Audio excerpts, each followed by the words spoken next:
An antique firearm is a term to describe a firearm that was designed and manufactured prior to the beginning of the 20th century. Although the exact definition of what constitutes an antique firearm varies between countries, the advent of smokeless powder or the start of the Boer War are often used as cut-off dates. Antique firearms are usually collected because of their historical interest and/or their monetary value. Categories. Antique firearms can be divided into two basic types, muzzle loading and cartridge firing.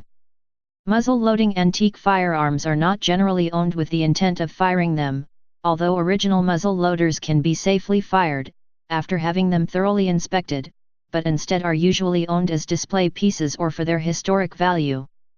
Cartridge-firing antique firearms are more commonly encountered as shooting pieces, but most antiques made from the 1860s through the 1880s were made with relatively mild steel and were designed to use black powder. They were limited to low bullet velocities and had heavily arcing rainbow bullet trajectories. However, advances in steel metallurgy and the advent of mass-produced smokeless powder in the early 1890s gave cartridge rifles of this new era much higher velocities and much flatter trajectories than their predecessors. These advances, typified by cartridges such as 8mm Lebel, 1886, 7x57mm Mauser, .303 British, and 7.62x54 mmR made many smokeless powder rifles manufactured in the 1890s quite capable of accurate shooting at long distances. Many antique smokeless powder cartridge firearms from the 1890s can still compete satisfactorily in target shooting events alongside their modern counterparts. British shotguns made between 1861 and 1890 represent some of the finest examples of custom gunmaking from Europe. Collectability. Antique cartridge firearms are highly sought by collectors and shooters. This trend began in the 1950s as before World War II, antique firearm collecting was not very popular. Collecting grades differ between modern firearms and antiques due to their age. For example, a modern firearm retaining 90% of its finish may be considered very good condition, yet an antique firearm can be classed the same as having 80% of its finish. Prices. Given their scarcity, the prices of antique firearms have steadily risen. Some highly desired brands such as Colt and Winchester Repeating Arms Company have tripled or quadrupled in value in recent years.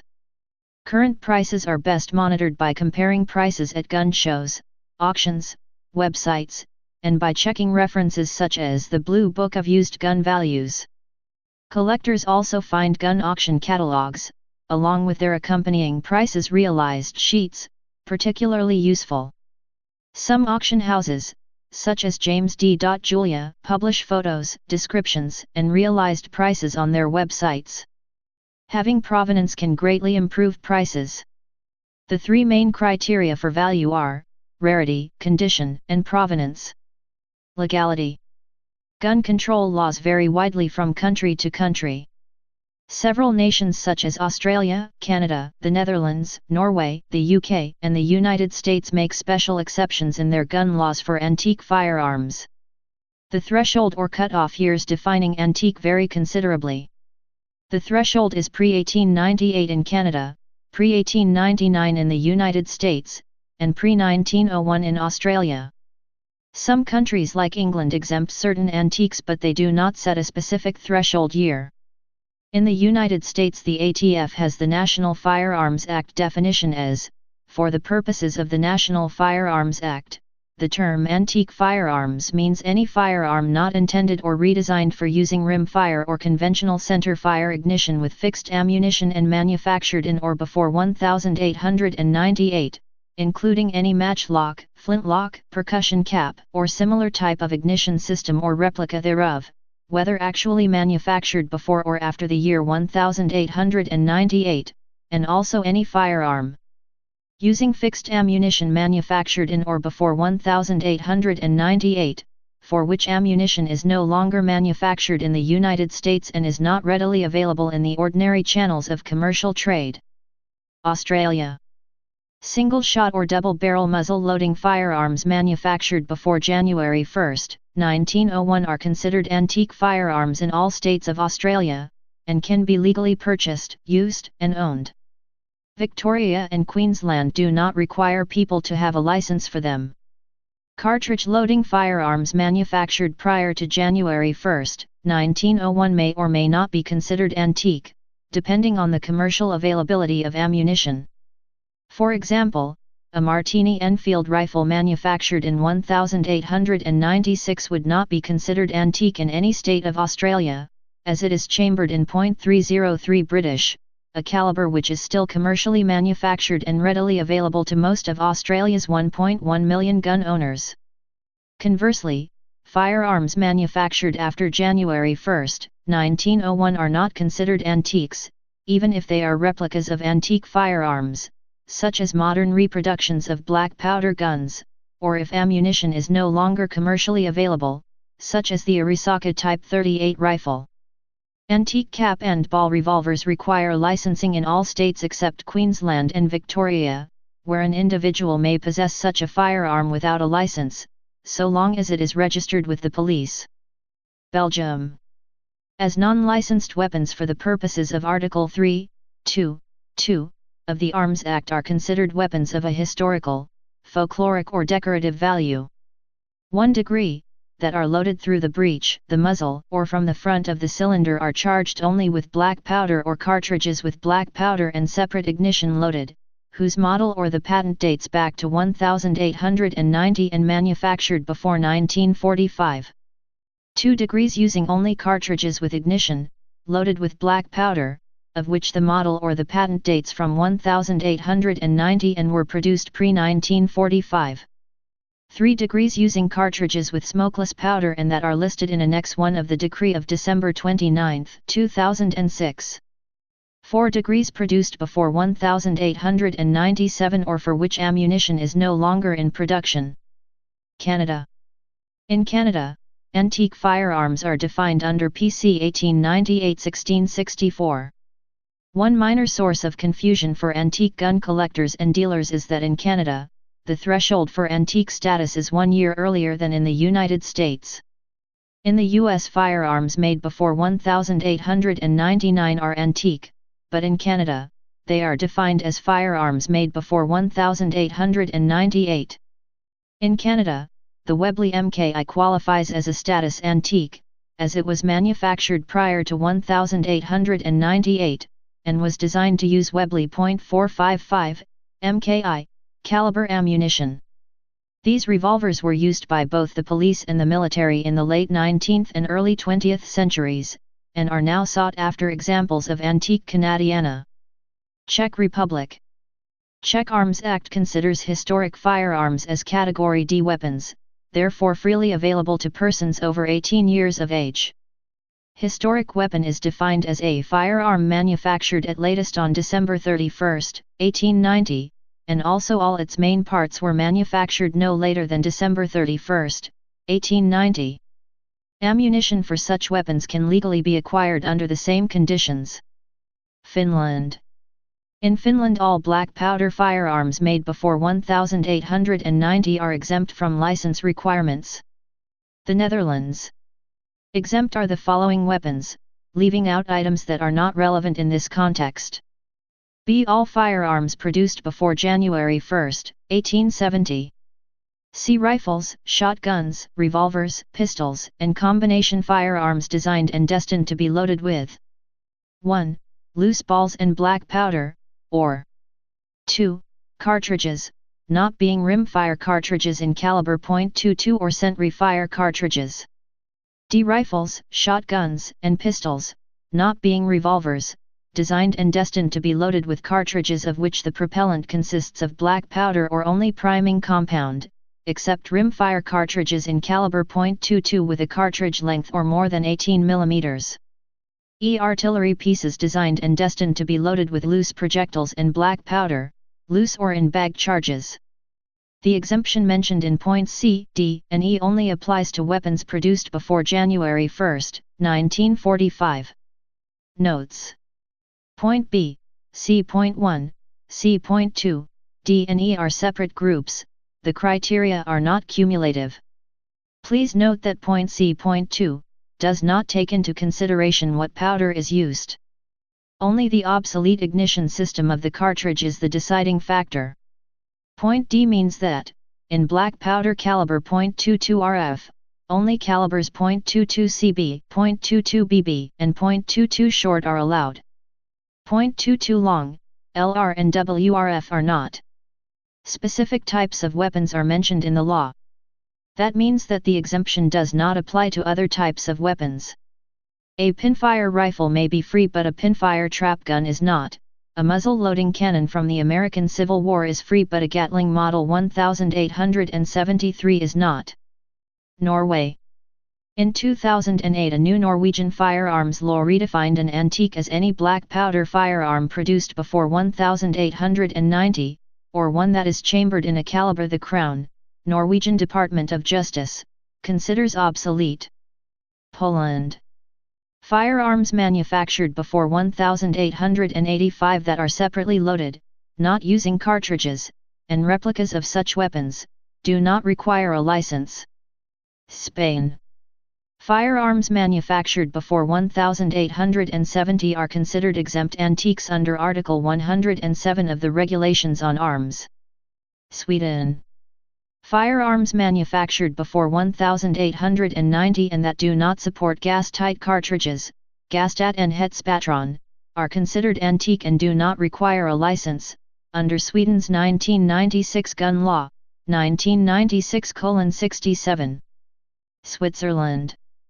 Firearms manufactured prior to 1870 are considered exempt antiques under Article 2, Alinea 3 of the Federal Gun Law, Amendment December 12, 2008.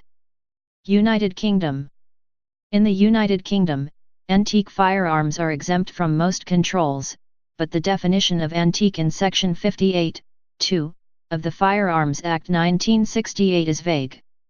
Interpretation of the law is often left up to local police officials. However, guidance was issued by the Home Office in paragraph 2.7 of Firearms Law, Guidance to the Police in 1989, suggesting that a range of vintage firearms might be considered for antique status. Vintage for those purposes means manufactured before 1939. Following advice from the Firearms Consultative Committee, FCC, the government issued further guidance in a circular letter to chief officers on November 19, 1992, as follows. The provisions of the Firearms Acts 1968 to 1997 do not apply to any antique firearm held as a curiosity or ornament. The word antique is not defined in the Act, but it is suggested that the categories below should be used as a guide in deciding whether a particular firearm might be considered an antique for these purposes. Part I, Old weapons which should benefit from exemption as antiques under Section 58(2) of the Firearms Act 1968. A. All muzzle-loading firearms. B. Breech-loading firearms capable of discharging a rimfire cartridge other than 4 mm, 5 mm, .22 or .23, or their metric equivalents, 6 mm or 9 mm rimfire. C. Breech-loading firearms using ignition systems other than rimfire and sentry fire. These include pinfire and needlefire ignition systems, as well as the more obscure lip-fire, cup-primed, teat-fire and base-fire systems. D. Breech-loading center firearms originally chambered for one of the obsolete cartridges listed in Annex B and which retain their original chambering. E. Vintage, pre-1939, rifles, shotguns, and punt guns chambered for the following cartridges expressed in imperial measurements: 32 bore, 24 bore, 14 bore, 10 bore, 5/8 and 2/7 only, 8 bore, 4 bore, 3 bore, 2 bore, 1/1/8 bore, 1/1/4 bore and 1/1/2 bore, and vintage punt guns and shotguns with bores of 10 or greater. Note: I. The exemption does not apply to ammunition, and the possession of live ammunition suitable for use with an otherwise antique firearm will normally indicate that the firearm is not possessed as a curio or ornament. Note: 2. The exemption does not apply to firearms of modern manufacture which otherwise conform to the description above. Fully working modern firing replicas of muzzle-loading and breech-loading firearms, for example those used to fire blanks by historical reenactment societies but capable of firing live ammunition, must be held on certificate. For these purposes, modern manufacture should be taken to mean manufacture after the outbreak of the Second World War in 1939. Old weapons which should not benefit from the exemption as antiques under Section 58(2) of the Firearms Act 1968. N.B. This list is not exhaustive and there may be other types and calibers of firearms that should be considered modern rather than antique. A. Shotguns and smoothbore guns, including shot pistols, chambered for standard shotgun cartridges, .22 inch, .23 inch, 6 mm and 9 mm rimfire cartridges. B. Rifles and handguns chambered for 4 mm, 5 mm, .22 inch, .23 inch, 6 mm or 9 mm rimfire ammunition. C. Revolvers, single-shot pistols and self-loading pistols which are chambered for, and will accept, popular center-fire cartridges of the type .25, .32, .38, .380, .44, .450, .455 and .476 inch, or their metric equivalents including 6.35, 7.62, 7.63, 7.65, 8 and 9 mm, unless otherwise specified. D. Modern reproduction firearms or old firearms which have been modified to allow the use of shotgun cartridges or cartridges not listed in Annex B. E. Extensively modified weapons, e.g. sawn-off shotguns. F. Very signaling pistols chambered for 1 and 1/2 inch cartridges or 26.5/27 mm cartridges. G. Pump action and self-loading center-fire rifles, except that examples originally chambered for one of the obsolete cartridges listed at Annex B and retaining that original chambering, may benefit from exemption as antiques under Section 58(2) of the Firearms Act 1968, as amended. United States. Under the United States Gun Control Act of 1968, any cartridge firearm made in or before 1898, pre-1899, is classified as an antique, and is generally outside of federal jurisdiction, as administered and enforced by the Bureau of Alcohol, Tobacco, Firearms, and Explosives, BATFET. The only exceptions to the federal exemption are antique machine guns, such as the Maxim gun and Colt Model 1895 Potato Digger, and antique cartridge rifles or shotguns firing shotgun shells that are classified as short-barreled per the U.S. Gun Control Act of 1968, namely cartridge rifles with a barrel less than 16 inches long, or shotguns firing shotgun shells with a barrel less than 18 inches long, or either cartridge rifles or shotgun shell firing shotguns with an overall length of less than 26 inches. Muzzle-loading guns, as replicas of antique guns, are not subject to federal jurisdiction and are essentially classified the same as an antique firearm. Hence, a muzzle-loading black powder shotgun is not subject to the short-barreled National Firearms Act of 1934 restrictions.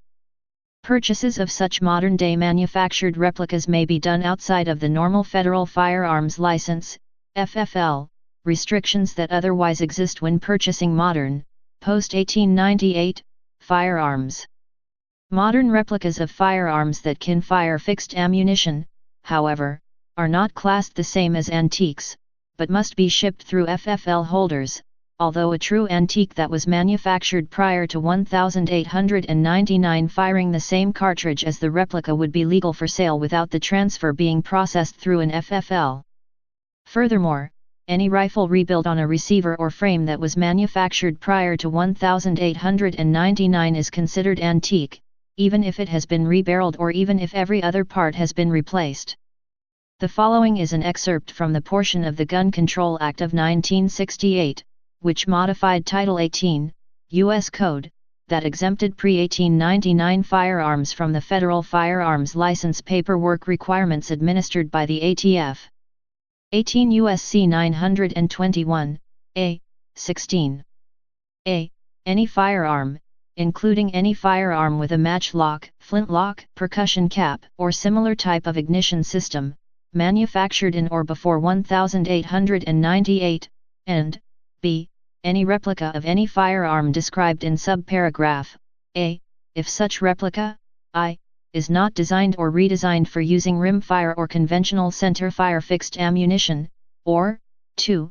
uses rimfire or conventional centerfire fixed ammunition which is no longer manufactured in the United States and which is not readily available in the ordinary channels of commercial trade. Within the United States, antique exemptions vary considerably from state to state. Identifying pre-1899 antiques. The production of many cartridge firearms, such as the famous Winchester Model 1894 lever-action rifle, took place both before and after the December 31, 1898 cutoff date that delineates exempt antique status under U.S. law.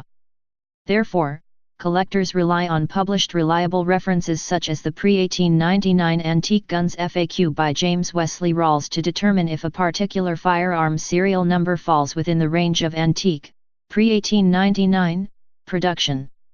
For example, a Winchester Model 1894 with serial number 147685 had its frame, or receiver, made in December 1898 and it is hence classified as an antique, but records show that a Winchester Model 1894 with serial number 147686 had its frame made in January 1899 and it is hence classified as modern by the BATFET. Since it is the date of manufacture of the receiver that is relevant to identifying a firearm as antique or modern, it is possible to have a weapon with date marks post-1898 but still be considered an antique firearm.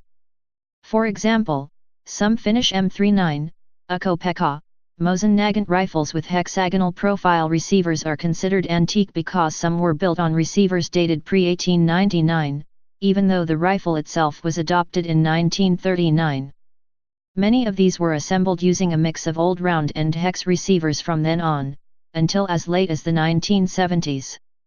To be identified as pre-1899, however, Mosin-Nagants that have been rebarreled must be disassembled to see the date stamps on their tangs. A similar situation exists for 7.65 mm Mauser Turkish Model 1893 bolt actions, most of which were re-arsenalized at the Ankara arsenal in the 1940s, and rechambered to 8 x 57 mm Mauser. Despite this re-arsenalization and rechambering, they are still considered antiques under U.S. law as all rifles of that model were manufactured between 1893 and 1896. Likewise, all firearms produced by Ludwig Loewe & Co. AG, which are marked Ludwig Loewe or Loewe, Berlin, are antiques. This is because Ludwig Loewe was merged into Deutsche Waffen und Munitionsfabriken in 1897, and the Loewe name was no longer used after the merger. In United States v. Kervan, the defendant used a replica of an antique .44 caliber black powder revolver in several bank robberies. He was eventually arrested, and was charged with bank robbery, armed bank robbery, and carrying or using a firearm in connection with a crime of violence. Kervan was convicted of bank robbery and armed bank robbery, but the firearms charge was dropped before trial by the prosecution. However, during his sentencing hearing, the probation department recommended a 5-level upward adjustment to his sentence due to the use of a firearm, instead of a 3-level adjustment for brandishing a dangerous weapon. Kervan appealed the 5-level adjustment, arguing that the antique replica weapon was not a firearm for sentencing purposes. However, the appellate court stated, an armed robbery is no less serious by virtue of the fact that the culprit happened to brandish an old or valuable pistol instead of a new one, although the crime might be more exotic or newsworthy, held that an antique gun was a firearm for purposes of the sentencing enhancement, and affirmed the increased sentence. Please subscribe and thanks for watching.